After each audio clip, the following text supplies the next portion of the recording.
What's up guys, welcome to Film and TV Reviews.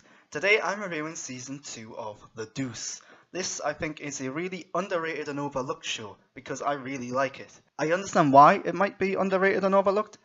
The subject matter, the fact that it is about the porn industry, the fact that it is about prostitution, that's not going to be everyone's cup of tea. Also, David Simon, the maker of The Wire, which is another very divisive show, you either love or hate that show. Personally, I don't like it at all. He's making this show, but I really like this one. This season I think is probably better than the first. There is a time jump between this season and the first season, which can be a little jarring and a little tough to get into at first because it feels like they're almost rebooting it. The first episode starts off a little slow, it introduces you to all the characters again. It's not until like episode 2 and 3 where you actually get a feel of like what the season's going to be, what the storyline's going to be. And speaking of the storylines, this season there are multiple storylines, just like the first. Maggie Gyllenhaal's character is now in the porn industry full time. She's making movies. She's moving into the director's chair. And she's wanting to make something that's more than just sex and nudity. She's wanting to do something that's more art house, more film-like. On the other hand, you've got James Franco as Vincent. Is it Vincent? It's hard to tell because he plays two characters in the show, they're twins. And I keep getting their names mixed up. But the main James Franco character runs a bar, but now his girlfriend is running it for him. And his character kind of weaves in and out of all the storylines except for the porn industry one. And this leads into one of the biggest problems with this show is that there are multiple storylines going on, and they're all kind of connected by themes and so on, and certain characters pop in here and there, but they all feel like they're their own different storylines, different shows. The first season had a big problem in that there was a crime storyline that featured characters from The Sopranos, well, featured actors from The Sopranos, playing very similar characters, and it just felt like this was a storyline that should have been in a crime show or a show like The Sopranos. It didn't feel like it fit into this show very well. This season, that continues.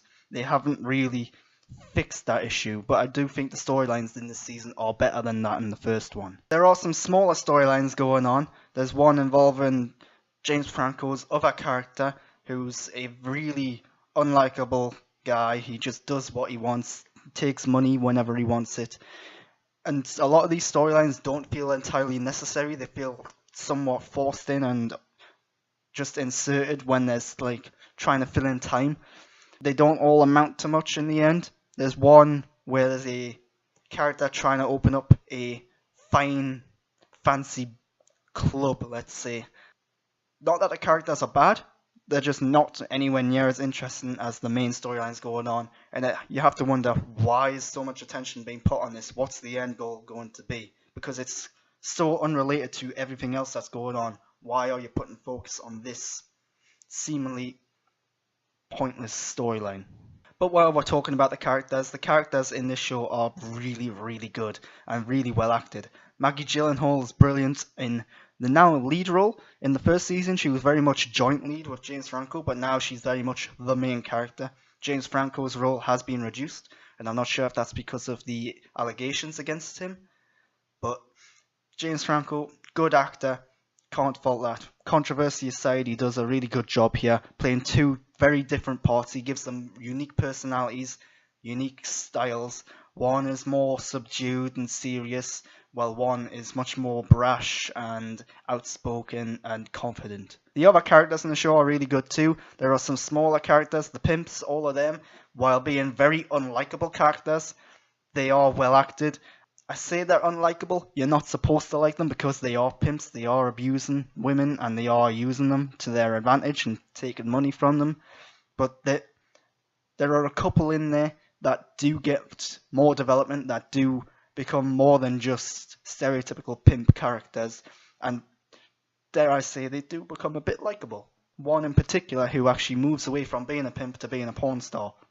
With so many characters in the show though, the problem is that some of them are like just there. They appear in the background, they do certain things here and there, but they don't always feel necessary, they don't always get the attention they deserve. So Method Man, for example, he keeps popping up here and there. It's not until like the final episode where his character actually has something significant to do. The show's set in, I believe, 1978. I think it's like a 7-year time jump from the last season, something like that. Period detail, the sets, the costumes are all brilliant. It looks the part. The music and soundtrack, the score, the opening credits are all really well done. This is a HBO show. You should expect nothing less. So the Deuce Season 2, I do think it's better than Season 1 by a little bit. I think this is a really underappreciated and overlooked show. If you haven't seen it, give it a go. Again, David Simon from The Wire. It's about porn, it's about prostitution. There's a lot of adult themes and content in this show. It's not going to be for everyone. But the characters are really likable, the writing's really good. It addresses a lot of feminist issues and modern day issues in a really interesting, unique way.